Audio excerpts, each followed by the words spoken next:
Well, we're continuing in Romans. Paul is interesting, isn't he? I think there was one Bible study that we had earlier this week, and Danielle Cox, our intern, led the study, and she told me afterwards, she says, they don't really like Paul, the group. And Paul is, he's important to the church because he established most of the non-Jewish, the Gentile churches outside of Israel. But because he's such a learned person and because he was trained in the rhetoric and style of argument of the day, a lot of his letters are just complex. And we probably need a whole year's worth of Bible study to get through the book of Romans. And so I've entitled this sermon this week, Me versus Me. Paul talks about the good that I would, that's the very thing that I don't do. In other words, I want to do right, but something keeps me from doing that. I generally try to do the best I can, but I'm always screwing up. In the 70s, you may remember the comedy variety show, The Flip Wilson Show. And Flip had a fabulous little character. He's one of the first comedians to dress in jag. And her name was Geraldine. Do you remember Geraldine? Did you ever watch Geraldine?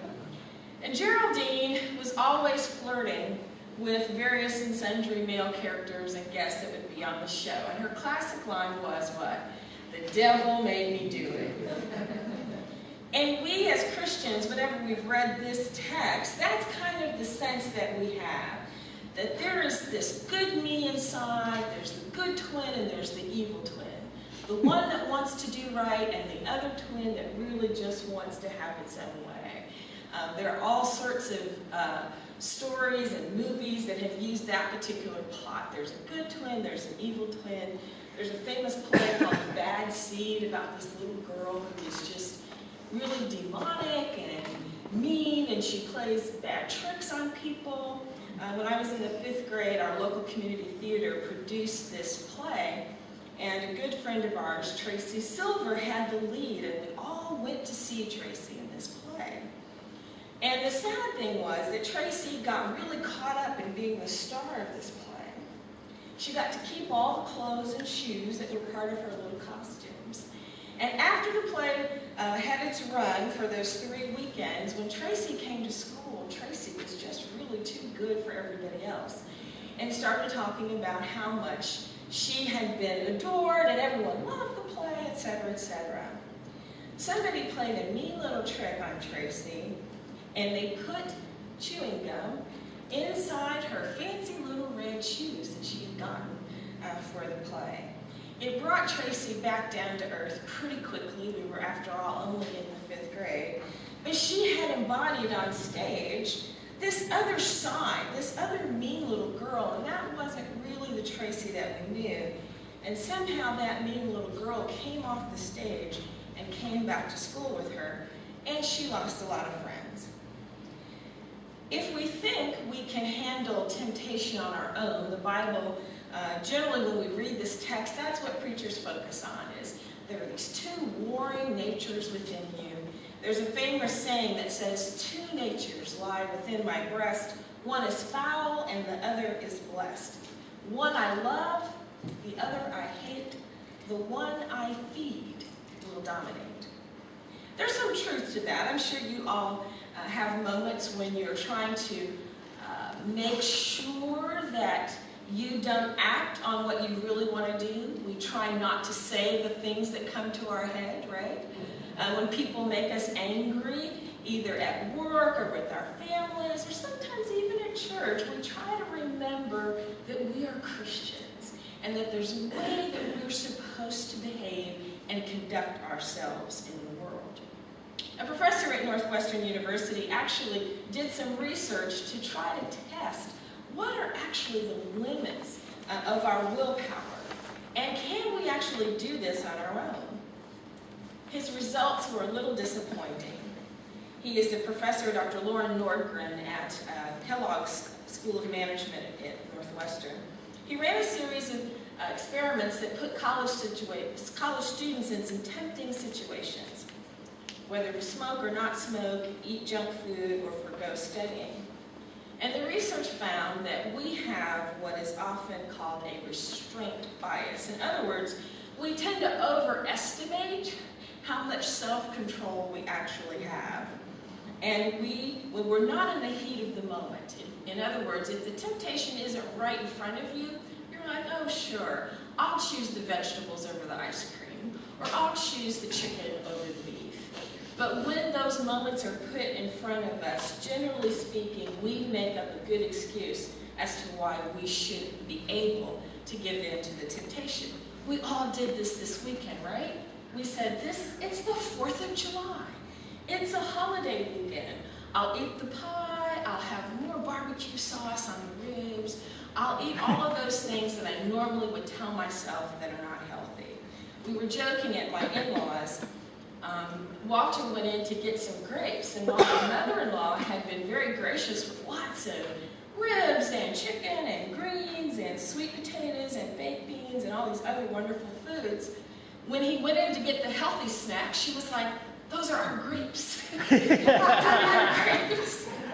And so my sister-in-law was like, oh, okay, so we can eat the artery-clogging food today. Heaven forbid that you share your healthy treats with us. We all had a good laugh about it, but we had all been indulging in the very things that we knew were not the best for us, and we had made it safe in our minds, saying, oh, it's just the holiday, this isn't really going to have any major consequence. Well, Dr. Nordgren, after conducting this experiment, he offers some advice that actually may sound biblical in a way. He said the key is simply to avoid any situations where vices and other weaknesses thrive, and most importantly for us all to keep a very humble view of our own willpower. In other words, we're not sometimes as strong as we think we will be in difficult moments.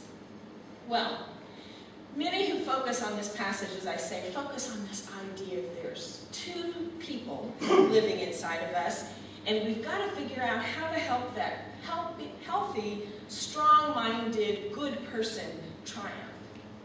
But Paul really has an even deeper point here. He's writing to the Roman church, a church that he did not establish. If you know anything about the letters of Paul, he writes specific letters to a specific group of people to address specific issues. He started the church in Philippi, in Corinth, in Galatia, and the book of Romans is written after the letters to all of those churches. There are a lot of Jewish Christians who were in the church at Rome, and a lot of the Gentile Christians in Rome had problems and difficulties with these Jewish Christians. So throughout the book of Romans, Paul is using a lot of rhetoric to try to help remind the Gentile Christians of their heritage in the Jewish understanding of Jesus as the Messiah. Paul is the one who begins to talk about us being adopted into the promise that was made to the Jewish people by Abraham, and in that Abraham would be a blessing to all the nations, and that through Abraham someone would come who would save the world.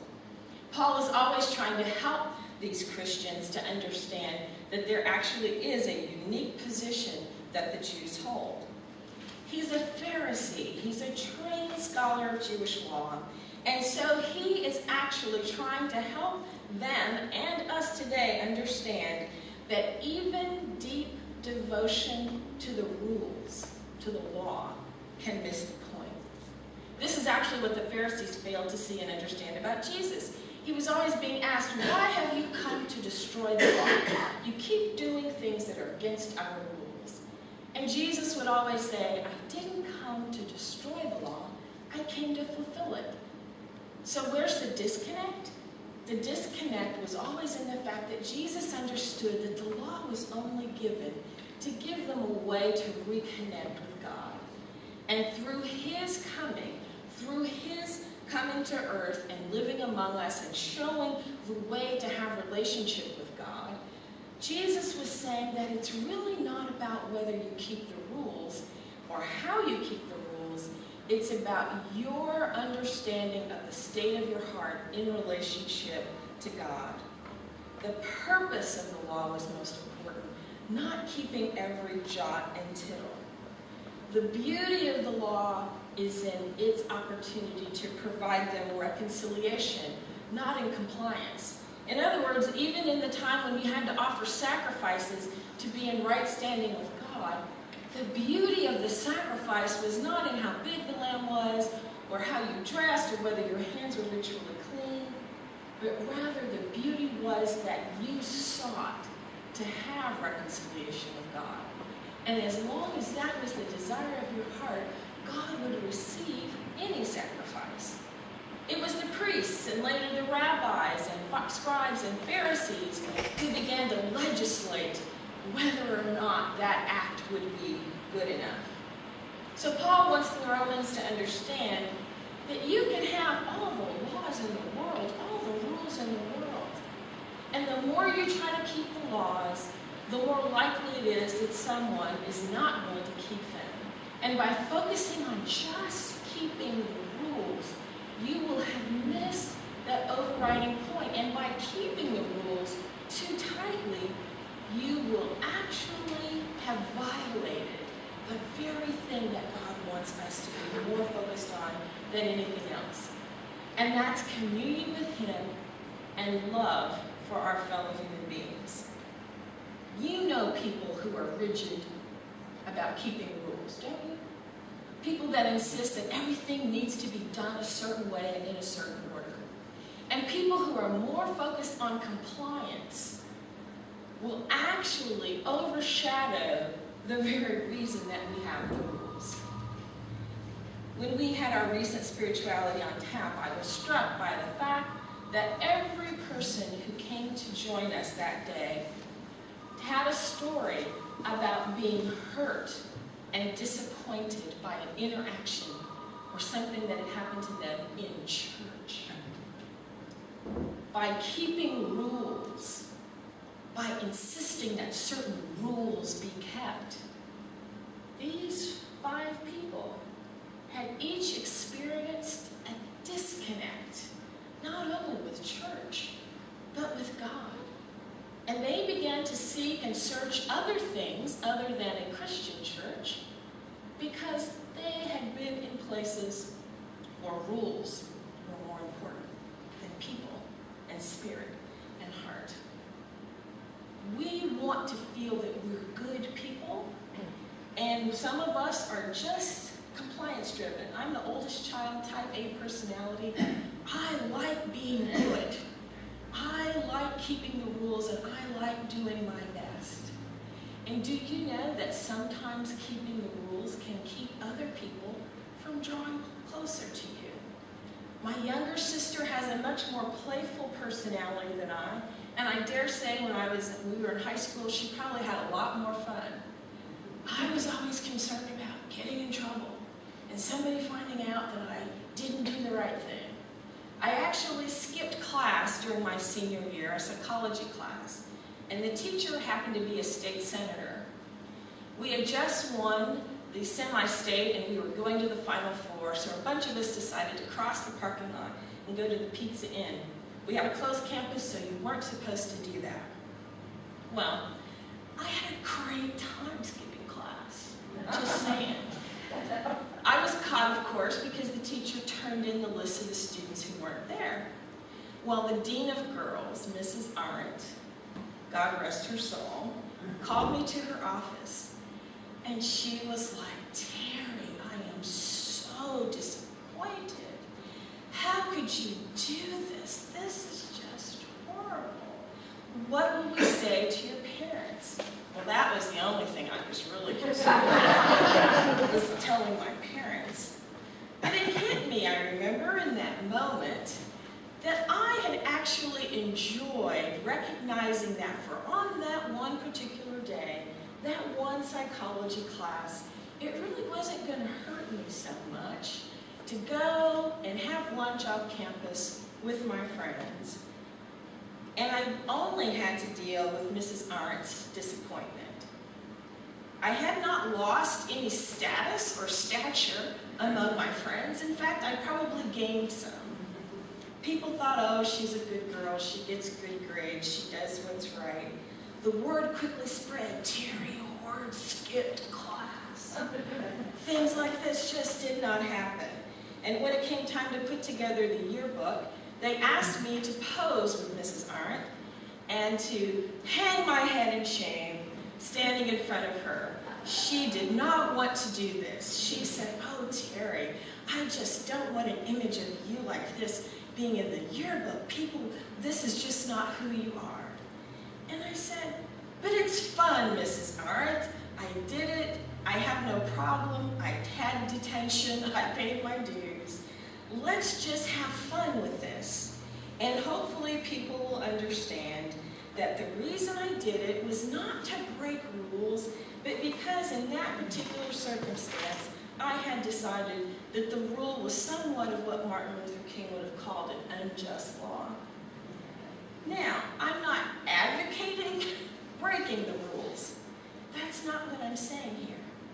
But what I am trying to do is open up Paul's understanding that sometimes the rules can get in the way of being who we need to be. The rules that say what you should wear to church or not wear to church.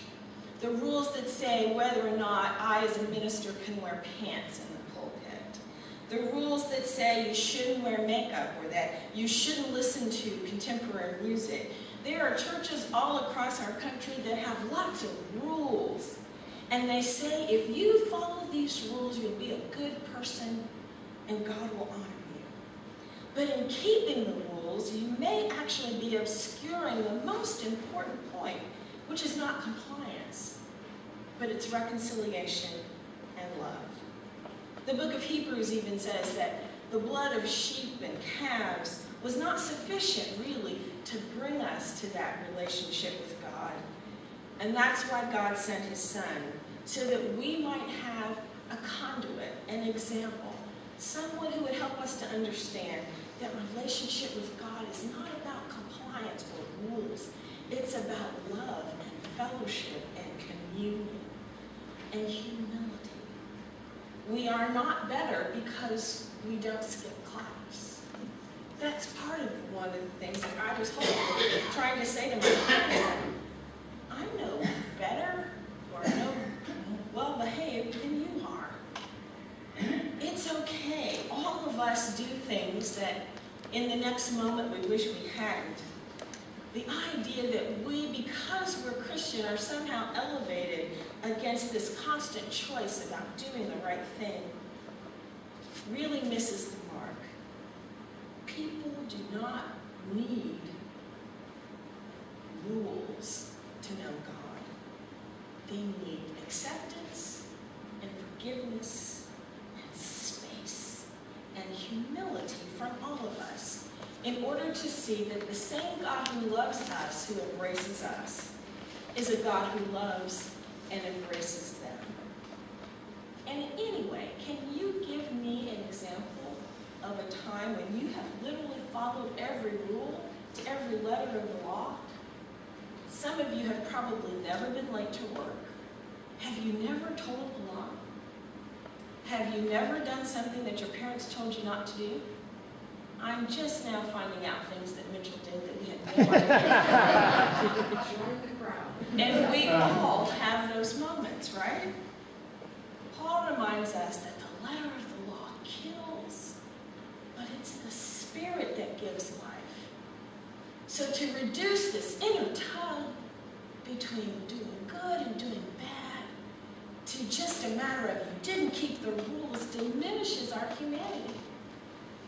We are all, as the Bible says, sinners. We've all fallen short. We've all been in situations where we haven't done what we should. The thing that binds us to God is not whether we keep the rules, but whether we have a strong enough relationship with Him that says, God, I know that no matter who I am, no matter what I do, I can come to you and experience the love and forgiveness that I find nowhere else. And if we keep that in mind about ourselves, then our acceptance and our love of others who see differently, look differently, think differently, should be just as full. Because just as we've been forgiven, just as we've been accepted, God asks us to remember that it's all about love. In essentials, unity. In non-essentials, liberty. But in all things, love. Two natures lie within my breast. One is foul, the other is blessed. One I love, one I hate. The one I feed, dominate. What are you feeding? Rules or love? It will make a difference in your witness, and it will make a difference in the kind of community that we are. God asks us to be gracious and merciful one to another, for he has been loving and gracious to us. We can win this fight of me versus me when we remember that we are loved and cherished by a loving God.